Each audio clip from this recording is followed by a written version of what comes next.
up, YouTube viewers? My name is Kiss, and welcome back to KTB Network. Today I am reacting to the worst betrayals in GTA history. I would say the worst betrayal to me, and I've played quite a few, but the one that stands out the most would be the one with the undercover cop. I forget her name, Natasha, the one with the really bad haircut. Yeah, that felt like one hell of a betrayal, but I should have noticed it. I should have noticed it with the new furniture, and she was acting all types of sketchy. Like it was weird. But I thought she and Nico could have made a good partner or whatever. But sure. Let's see what Mr. Lore has for us. Let's watch.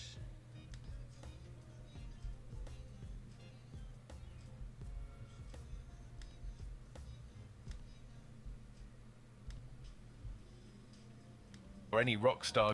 What would a GTA or any Rockstar game for that matter be without a good old soul-crushing betrayal? Well, I've gone ahead and replayed all the old GTAs for this video to fully refresh my memory. In my not so humble opinion. Ryder. And that was one hell of a betrayal because you didn't see it coming. You saw smoke coming, sure, but you didn't see Ryder coming just because, it's like, what the hell? It didn't fit the character script. It didn't fit the character at all until you find out the voice actor. Did he pass away or something? Oh my goodness, like, sorry for him, rest in peace and everything, but Ryder, that hurt. I'm sure I'll remember more as we go through this. These are the worst betrayals in the history of GTA. Starting off with one of the most unexpected betrayals of all time in the series, we have Nico's first girlfriend in GTA 4, Michelle. Introduced as a romantic interest early in the game, she seems like a normal, kind-hearted woman, perhaps even a source of... Is this being ranked? Starting off with one of the most unexpected betrayals of all time in the was just series, talking about we have this. Nico's Natasha. first girlfriend in GTA 4, Michelle. Introduced as a romantic interest early in the game, she seems like a normal, kind-hearted woman, perhaps even a source of redemption for Nico. However, it is later revealed that Michelle is actually Karen, an undercover agent working for the United Liberty Paper, a shadowy government agency. And she turned out to be quite a Karen. She manipulates... Which is a disrespect to Karens. If you're a Karen watching this video, know that your name is valued and appreciated. Leads Nico into getting closer to her so she can monitor him and gather information about his activities. This twist not only shocks Nico, but adds to the game's theme of mistrust and manipulation, leaving him questioning who he can rely on in Liberty City. Right. So Nico meets Michelle as soon as he's basically fresh off the boat during a mission for Roman called Three's a Crowd. Roman sends Nico to pick up his girlfriend Mallory at the subway station and adds that she's got a friend with her which he could maybe try to date. Once you arrive at the pickup point, honking the horn will get the two women to get into the car, and this is when Mallory introduces Nico to Michelle for the first time. Get in, ladies. Hey, Nico, thanks for coming. I should have known Roman would find some excuse not to turn up. I know... Mallory reminds me of somebody I used to know in high school. And she was also a hot mess. This is Michelle. Hi, how are you? You must then take the two back to Michelle's apartment, and along the way, Mallory suggests Nico and Michelle to go out on a date. Come on, you guys. You're both single. You're adults. Take a number, Nico. Hey, I'd like to see you again, Nico. You look like that kind of guy I want to get to know. And that's how Nico and Michelle... Same voice, too, minus the Italian accent. It's the same fucking voice. Relationship starts. Although you could say Mallory is to blame for befriending Michelle and bringing her into Nico's life, I think she deserves some slack. I'm going through some trauma. Because she does prove to be a real one by helping with the apartment in Bohan and getting Nico work with Manny and Elizabetta. Also, same looks, same Michelle's motherfucking glasses. I swear to goodness. This girl should have given GTA 4 a lawsuit because they modeled this game after her. Entire job that she trained for, and she does actually do an amazing job at putting on that friendly, slightly awkward girl next door act. So, shortly after Three's a Crowd, Michelle will call Nico and invite him to go on a date. Hey, Nico, it's Michelle. We met with Mallory, Roman's girlfriend. I remember. What's up, Michelle? I don't normally do this, but I thought you'd probably be pretty lonely having just moved to Liberty City and all. You do not normally do what? You're not making this easy for me, are you?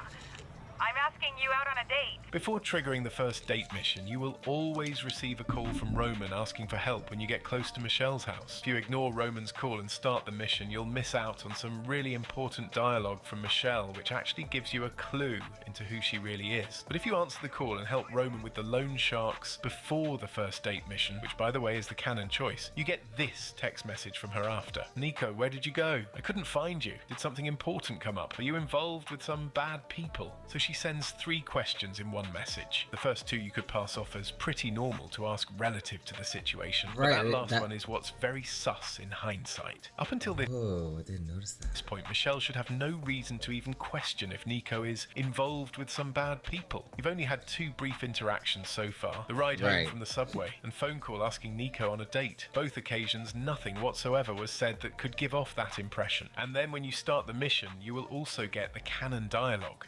So, Nico, why couldn't you come on the date earlier? What happened? Roman got himself into some trouble. I had to help him out. Really? Does Roman get himself into a lot of trouble? Is he involved in criminal stuff? Roman? Huh. He's made some mistakes. Yo. Got involved with people he shouldn't have, but really, he's a legitimate businessman. What about you? I I'm just overlooked trying that. to make the right decisions. So this, paired with the text message, you can tell she's trying to get information from Nico that could possibly incriminate himself or Roman, but hides it really well under the guise of genuine care and innocent And curiosity. concern. If you take the time to go on more dates with Michelle, often she will say and do stuff that gives us even more clues. Like some of the stuff she comes out with is straight up weird. Weird crowd in that place. Packed with criminals. I've never been there before, but I think some of the guys in there might have been gangsters. Oh, I really don't know about that sort of thing, Michelle. When she said that, I just passed it off as, oh, she's like a goody two shoes, you know. Can I come in? Nico, are you aware of the consequences of that kind of thing? People get hurt, end up in court, you know. Yes, I don't want anyone to get burned. How about the kiss? Why not?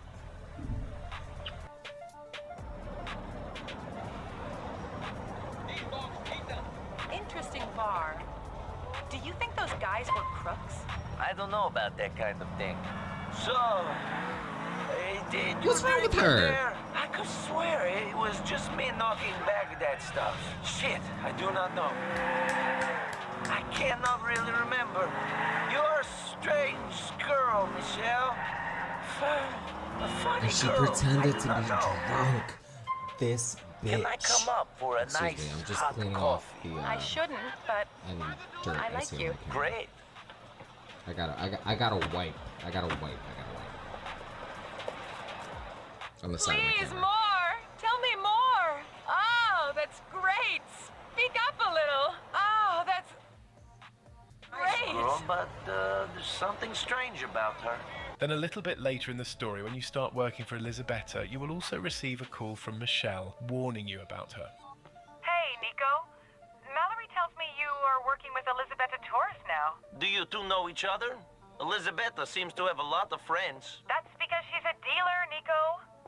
Junkies like the people who supply them with drugs. You aren't getting involved in that world, are you? I'm trying to avoid it, Michelle.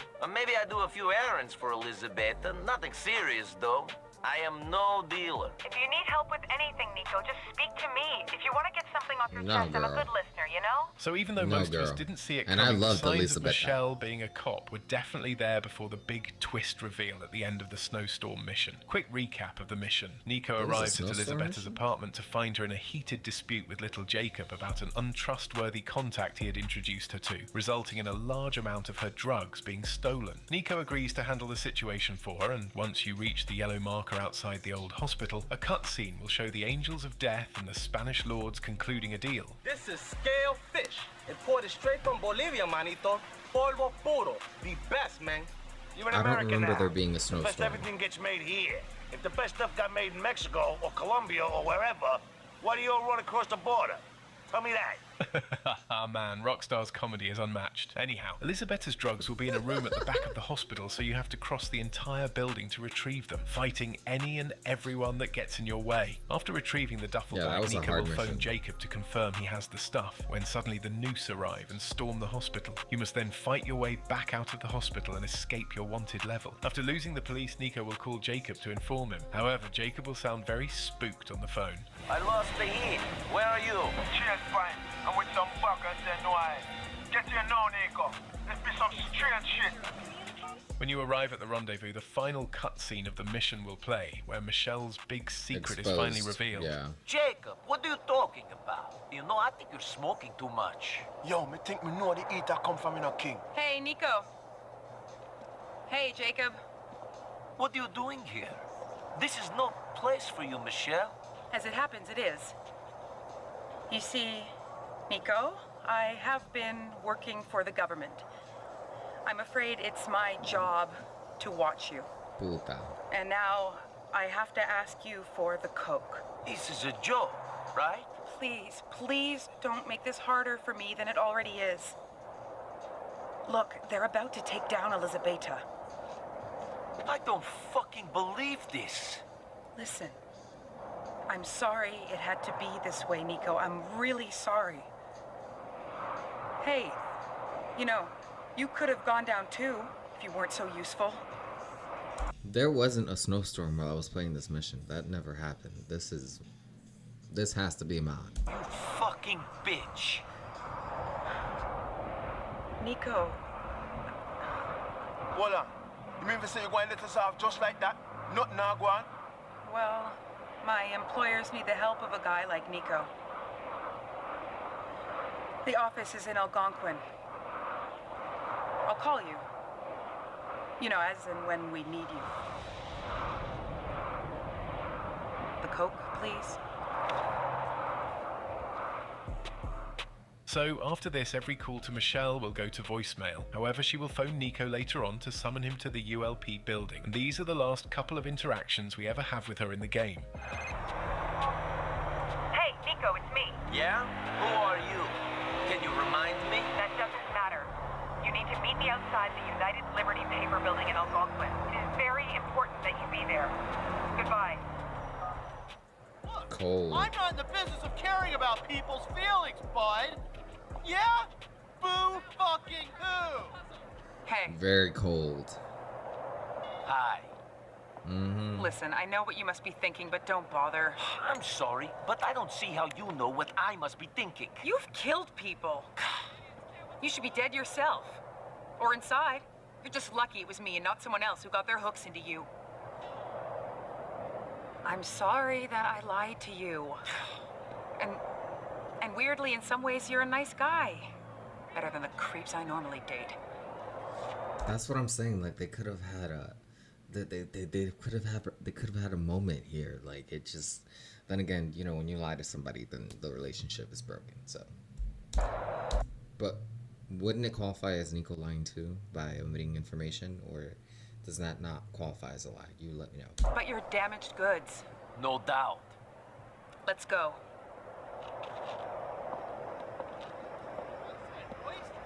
In here. Salute? Eat my ass, buddy. I'm up for the promotion, and you're not. What the hell are we doing here? We're going to meet someone. Sounds fun. You know, you and your cousin, you should get out. What you're looking for, you won't find. Feds are all over it. Crime is done. You've watched too many movies. Well, And her character model here was so much prettier than GTA 5. whatever you say, Michelle. Or whatever your name is. It's Karen. My name is Karen. Interesting. And you whore for the government. I kind of like the honesty in that. I have a clear conscience. How very lucky for you. In here, office 396. Hi there. Here he is. I can see that. Thanks, Karen. Hey, cheer up. You did good. You'll get a Sammy, if you care about that sort of thing. Thank you. What is a Sammy? Mr. And with that, Karen Daniels, aka Michelle, is never seen again in Liberty City. Only mentioned a couple of times in some other missions while working for the ULP. So why use me? We always use people like you. Karen, Michelle, she was the same. Someone with something to lose, but not much to live for. What did you give Michelle? For me? Michelle? Karen? We gave her her life back. We didn't play too rough. We gave her some money. She still works for us. We did see Karen Daniels make a return in GTA 5, of course, where she's now working for the IAA, which, if you didn't know, is basically the in-game version of the CIA. I guess they kept her, but she looks a bit more masculine. But next we're taking a trip back to Vice City with the devastating but iconic betrayal of Lance Vance, introduced early in the... Lance!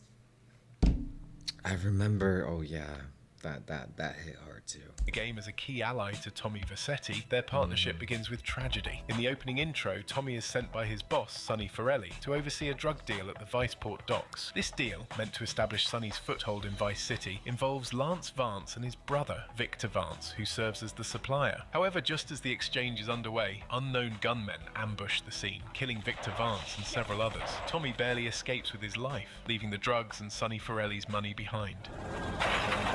Come on, get out of here, drive! So Lance must have been undercover as well. The next time we see Lance is in the third mission, after you both happen to track down the same guy that possibly has information about who was behind the setup. Oh, way to go, tough guy. Beat him to a pulp. That should make him real chatty. You want some too? Hey, chill. I want what you want, brother. Oh, yeah? And what's that? Your green and my dead brother's white lady. Unfortunately, you just silenced our lead. This mission marks the beginning of their investigation into the ambush, as they start piecing together the players involved in the setup. It was so interactive. I'm gonna go see what I can dig up. I'll be watching you, Tommy. Their partnership strengthens a little bit later on in the mission Guardian Angels, where they formally introduce themselves to each other. You want to do something other than just shadowing me everywhere? Why don't you come along and show me if you're any use? I might just do that. The name's Lance, by the way. Tommy Vercetti. Let's go. Tommy and Lance act as armed guards during a weapons deal for Ricardo Diaz. And well, the deal is ambushed, confirming their suspicions that Diaz might have had a hand in the original betrayal, which Lance will bring up in a mission for Diaz, along with some other personal stuff. What are you doing here? Hey, I've been asking around. It's obvious that Diaz jumped the deal and iced my brother. And he'll kill you too. I can take Diaz. No, listen to me. I'll handle Diaz. He's beginning to trust me. One thing puzzling me. What's with Quentin? I don't know. I always kind of liked it. Quentin Vance. Vance? Your name's Lance Vance? Hey, I got enough of that at school. Lance Vance, poor bastard. In the next mission for Diaz, Lance and Tommy conspire more about how they're going to get rid of him. And we also see how their friendship has evolved with the brotherly banter they have between them. Let me guess.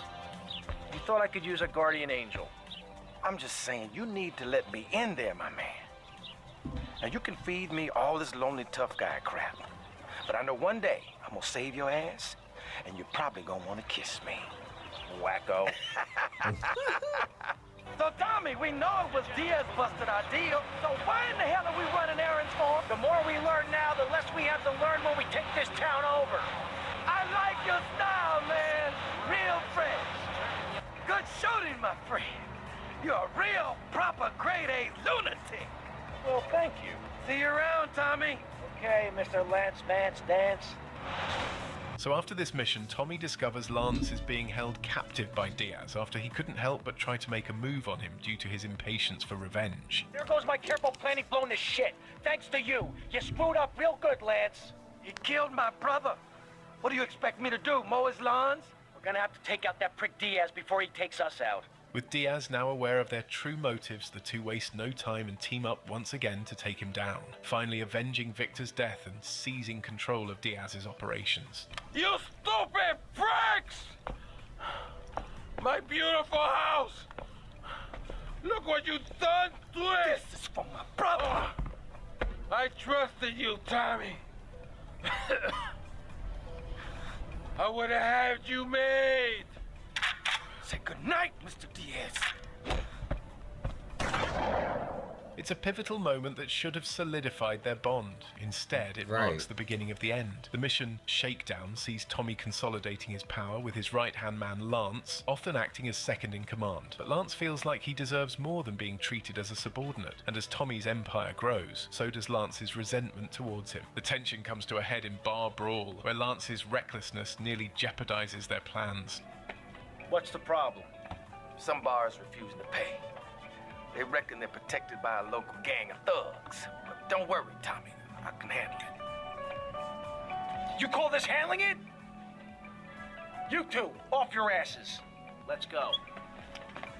Tommy's frustration with Lance becomes evident, and their once strong partnership begins to unravel. Tommy, we gotta talk about stuff. What's the problem, Lance? It's you, my friend. I feel you're not giving me a fair slice. And more than that, you've been embarrassing me in front of the boys. I can't have that. Lance, it ain't like that. You've been making mistakes. Tommy, I'm not your message boy. I'm not your running boy. Lance, don't screw up and we won't have any problems. I screw up, you can lay into me anytime. That's Tommy, fair. I done everything for you. You treat me like a fool. Don't do that. Lance, I won't rip you off or stab you in the back, okay? Just take it easy. Your lucky night. This is tough enough without you getting all emotional on me. Trust me. Do you hear me? Do you hear me? I hear you, Tommy, but I can't take this much more. Lance, don't be like this. Now I'm warning you. Do you hear me? Just relax. Take a few days off, okay? I'll talk to you. Tommy, it's me, Lance. Keep your mouth shut there, Tommy, because I ain't got no time to talk. I ain't interested in what you gotta say. Why should I be? You don't care about me, do you? You gotta look after me a bit better. Give me a spare slice, you know? Hey, Tommy, man, look, hey, I'm sorry. It's just that people patronize me all my life, treat me like a little kid. My brother would do that. Please, man, don't do that. I gotta go. The climax of Lance's betrayal unfolds in the mission Keep Your Friends Close. Sonny Forelli arrives in Vice City to demand his cut of Tommy's empire. In a shocking twist, Tommy, now the kingpin of Vice City, finds himself betrayed not just by Sonny Forelli, his former boss, but also his right-hand man Lance. There's 3 mil in the cases. How many was it? 10? No, 11 men. That's how you get to be called the Howard Butcher. You sent me to kill one man. One man! They knew I was coming, Sonny. Tommy, watch your tone. Anyone would think you blame me for that unfortunate set of circumstances. Just take the money. Get the damn cash. You know, Tommy, I did what I could for you. I pulled strings, called in favors. I was your friend, Tommy. I hoped you'd see sense, see really what's good has for come a long business. way. I trusted you, Tommy, and you disappointed me. But at least someone in your chicken shit organization knows how to do business. Isn't that right, Lance? Sorry, Tommy. This is Vice City. This is business. You sold us out. No, I sold you out, Tommy. I sold you out. The real cash is upstairs in the safe. So, Tommy, what was the big plan? You think I'd just take the fake cash, save face, and run away with my tail between my legs? No.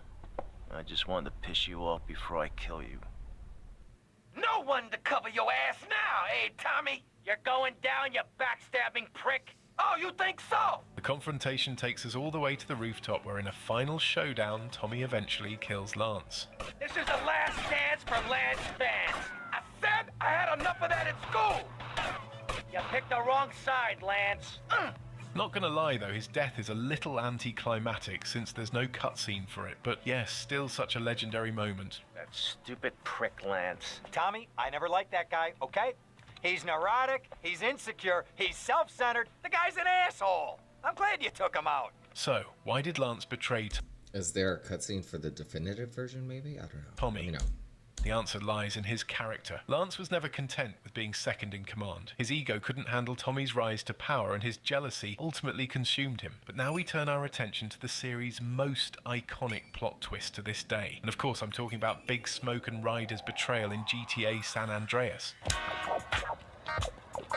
The way I see it, man, I need to be in charge of my destiny, homie. This way. Ryder was never meant to be a traitor. You will be, homie. This is all about destiny. You know I got your back, right, homie?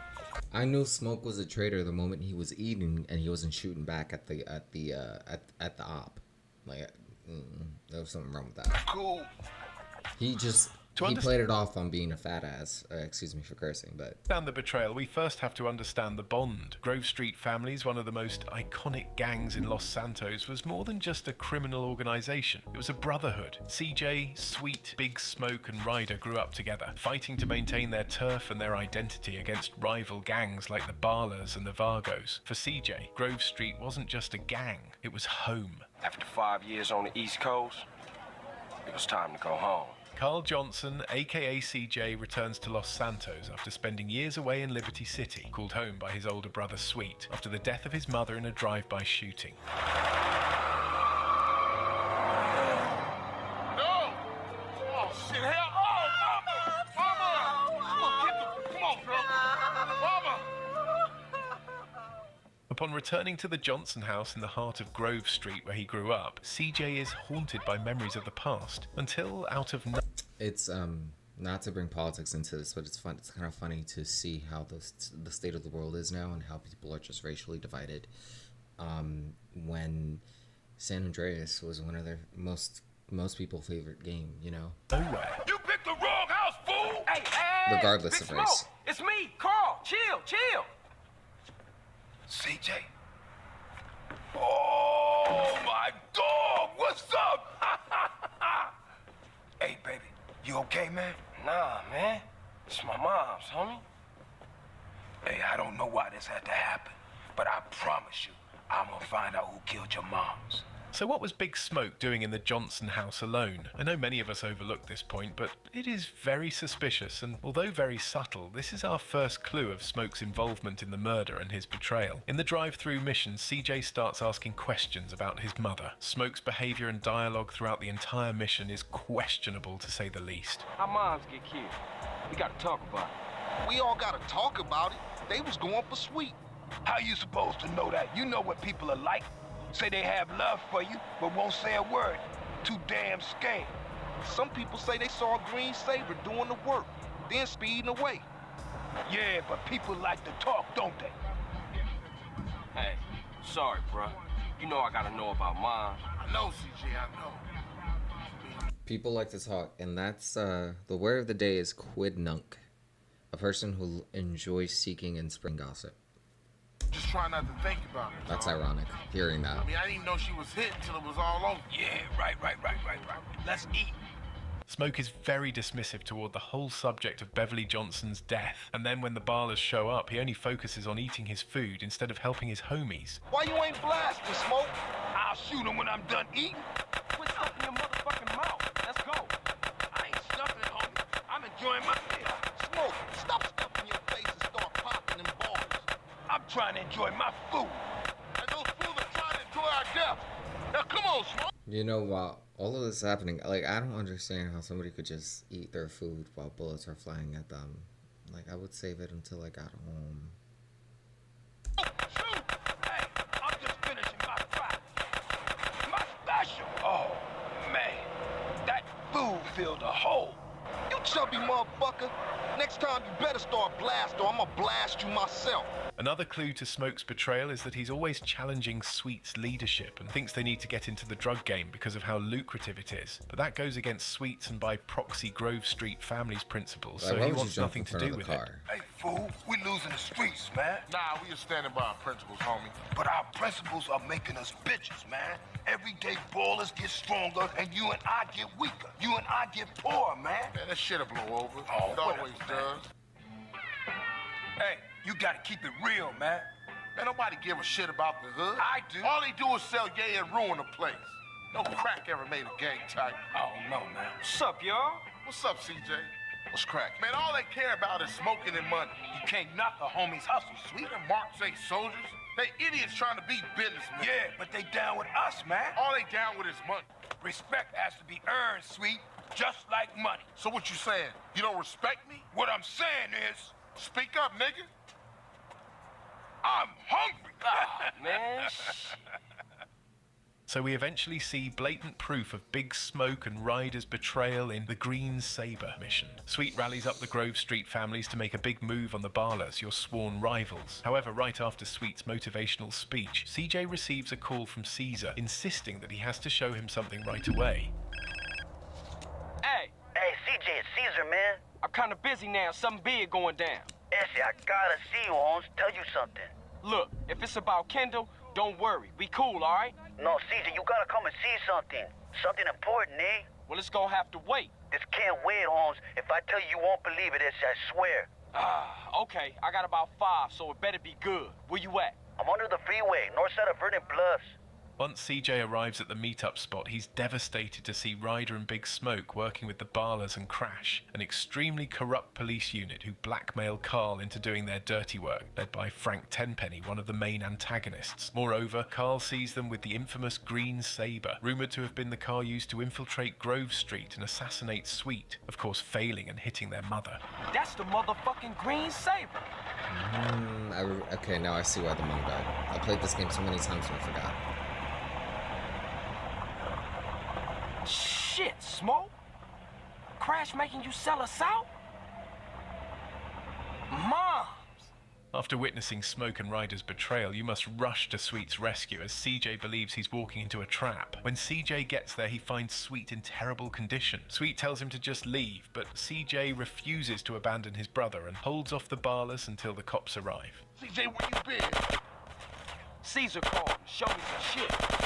It's Smoke. He didn't keep the 10 penny and some ballers. He sold us out. It doesn't matter, man. You gotta get out of here. The cops gonna arrive in a second. Nah, man, I ain't running out on my brother. Yo, baller, I'm taking you, motherfucker. You hear me? I'm taking you all down, bitches! When the cops finally arrive, Crash intercepts CJ's arrest and drive him out to the country. The reason they prevented his arrest is so they could blackmail him further into doing more of their dirty work, such as getting rid of witnesses and evidence against them. Carl is also ordered to stay away from Big Smoke. In return, Crash would keep Sweet off the Barlers block in prison. I can't believe that nigga Smoke turned on me. Smoke does exactly what he's told.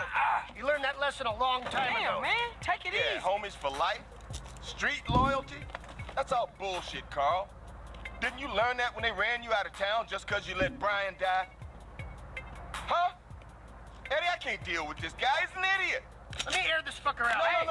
No, officer. For once, let's let the kid do something good with his useless life. He's gonna help us with the fight against crime. Right, Carl? Yeah, by any means necessary. Now you stay the fuck away from Smoke and stay the fuck away from us. Otherwise, Sweet's gonna find himself on a baller's block getting in touch with his feminine side. While in exile out in the country, CJ learns about a meeting involving the Loco Syndicate, a collective outfit dealing primarily with drugs. Ryder is seen attending the meeting accompanied by a Barler, confirming to CJ that he's fully turned his back on them to build a drug empire with Smoke. Right, you shermhead. This business is bigger than any gang, is it? Ryder, little bitch. So Ryder eventually meets his unfortunate end in Pier 69, where Caesar and Carl raid a deal between the Barlers and Loco Syndicate. After the two confront T-Bone, Ryder tries to escape by boat, although CJ doesn't let him get very far. Hey, Ryder, shermhead asshole, where you think you going? Can't stop me. He's headed for those boats. Don't worry about it, I got this.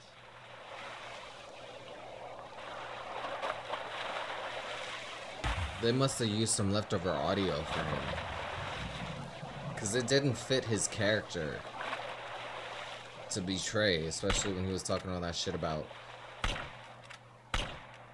you know, being loyal to the hood. Yeah, that's the Big Smoke, on the other hand, you deal with in the very last mission, End of the Line. Hey, Ryder was one of my favorites. What's up? It's time for Smoke. All right, let's roll. The Johnson brothers finna take that fat fool down.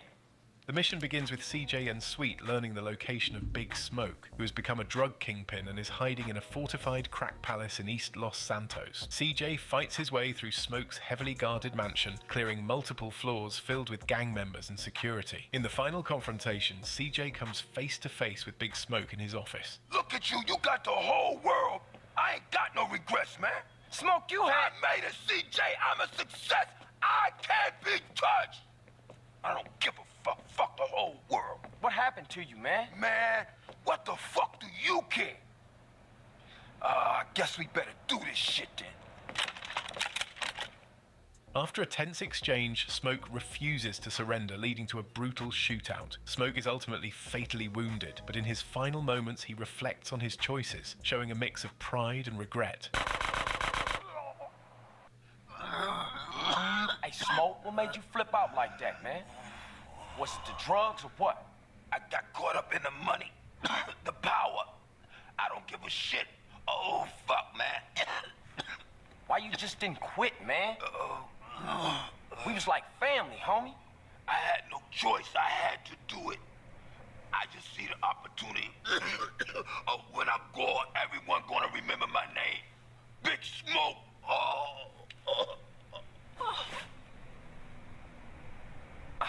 Damn, man. What a waste. When CJ finally confronted Big Smoke, it wasn't just about revenge. It was about closure. Smoke's empire, built on betrayal and blood, came crashing down. And with his dying breath, Smoke admitted what CJ already knew. It wasn't about Grove Street anymore. It was about ambition, and in chasing it, Smoke had lost himself. For CJ, Big Smoke and Ryder's betrayal was a painful reminder that not everyone who stands by your side is truly on your side. And for us, it's a story that lingers long after the final mission. So now we go from a 90s Los Santos to a 21st century one in GTA 5, where Franklin kills Michael in a mission called The Time's Come.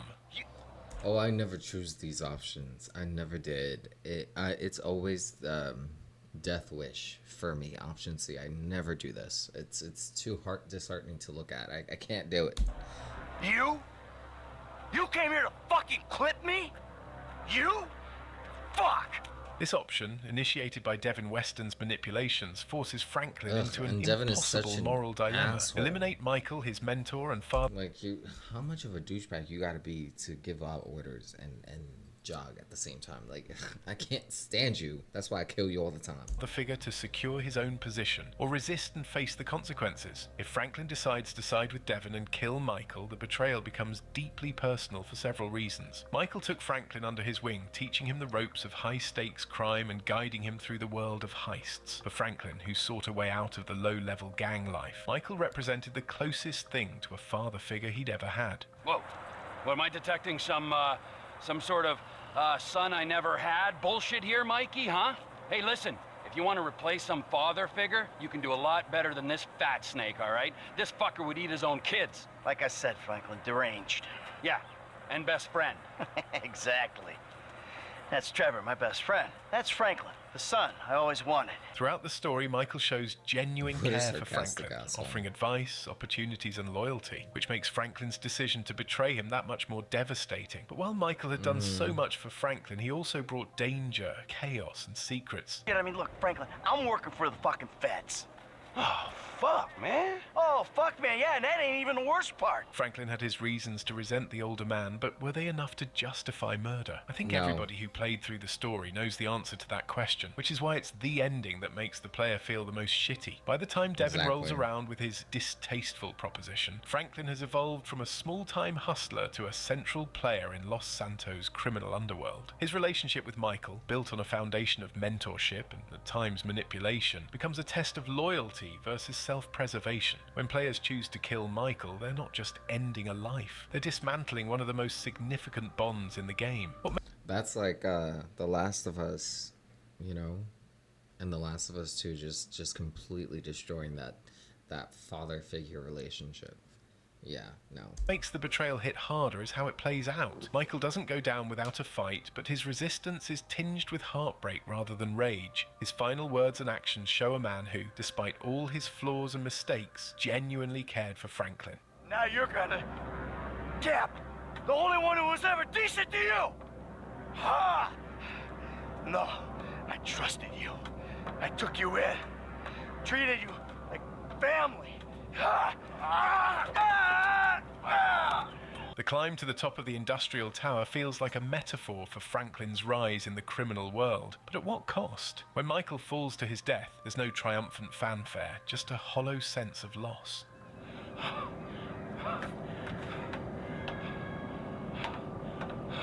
I'm glad they gave us a third option.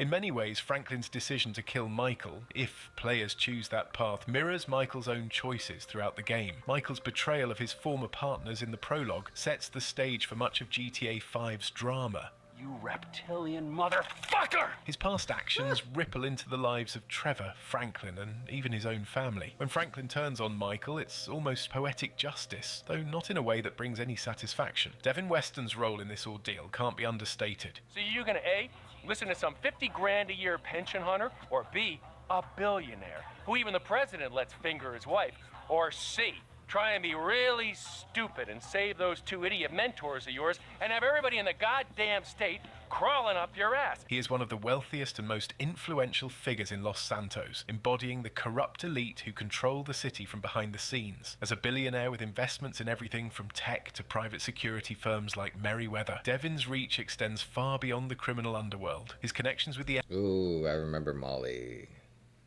That was the best. That was the best death in the game. FIB and the legal system allow him to operate above the law, making him untouchable to people. Not laughing about people dying, but just like the graphics and how everything looked. It was incredible. Like Franklin. His ability to make life very difficult for him or simply end it leaves Franklin with little choice in his eyes. But among all the double crosses and backstabs in GTA history, one stands out as particularly brutal. Next, we're diving into the shocking betrayal of Claude by Catalina in Grand Theft Auto 3.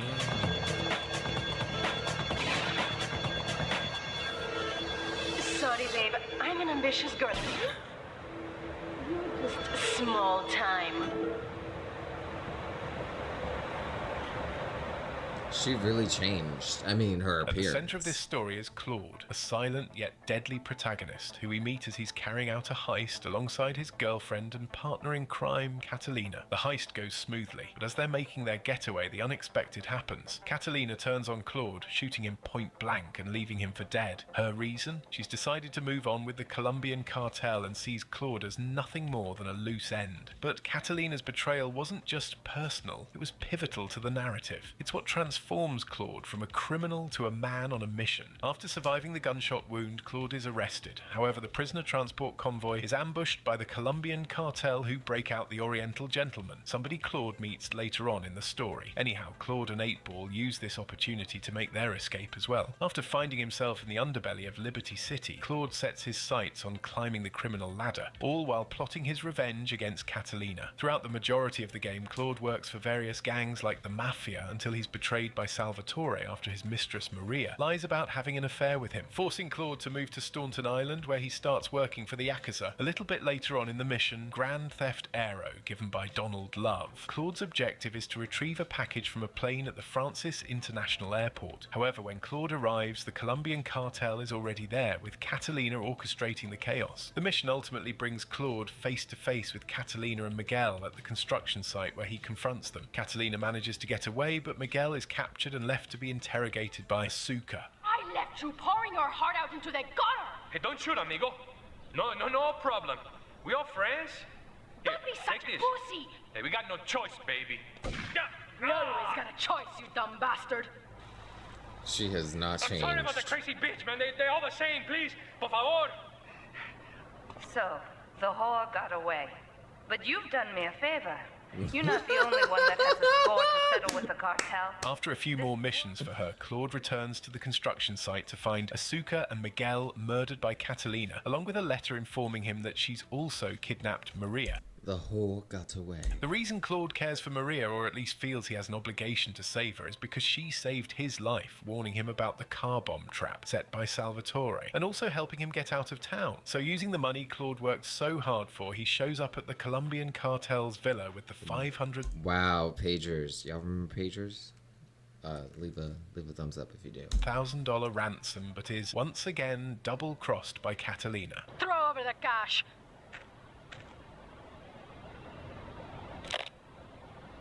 You have been a busy boy. Wait. So they have an encounter? Worked so hard for, he shows up at the Colombian cartel's villa with the $500,000 ransom, but is once again double-crossed by Catalina. Throw over the cash.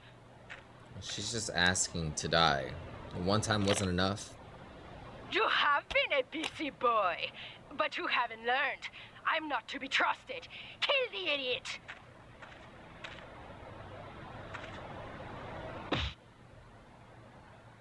After escaping the mansion, Claude follows Catalina's helicopter, taking him to the Cochrane Dam. And it is here Claude finally completes his revenge What do they arc call in a it? dramatic helicopter showdown with Catalina. Get this thing airborne!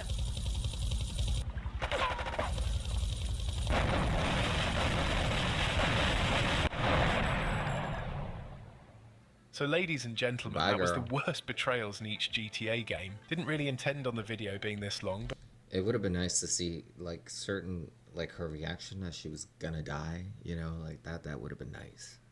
Like like something like that, like the flashing before the eyes type of situation. But there was just so much to cover with these culture-defining stories. But yeah, I hope you enjoyed the video as much as I enjoyed making it. And if you're interested in the lore of GTA, subscribe, because this channel is for you. Till I suspect that he's going to have another video coming out as soon as GTA 6 comes out, because a lot of people are saying that Jason is going to betray Lucia or one way or the other, and it's giving those vibes. So,